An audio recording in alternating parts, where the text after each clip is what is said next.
part of that debate is also whether or not we should have a wall across the Mexican border. You've also opposed the building of that wall. Back in April, the AP reported that you were speaking to Hispanic publishers, and you said, a proposal to build a wall along the Mexico border is, quote, contrary to our traditions, Gonzales said, adding the government needed to be concerned with keeping terrorists out of the country.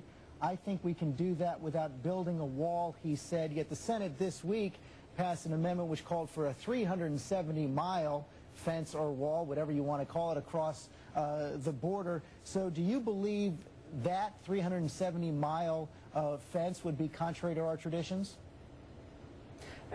Actually, I don't, George. I don't think it would be feasible and make much sense to have a wall that stretches 2,000 miles along our southern border.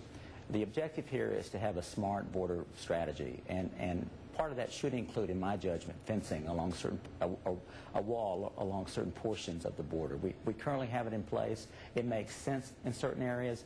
In other areas, quite frankly, it doesn't make any sense. We have, for example, parts of the border where we have steep cliffs, and you don't need a border. And so depending on the geography, depending on the use of technology, depending on the use of Border Patrol agents, you don't need a border, in my judgment, all along our southern border. But in certain places, it does make sense. We do have tactical infrastructure where we have barriers and borders along certain portions of our border. And I think it does make sense that to further secure our borders that we have additional fencing.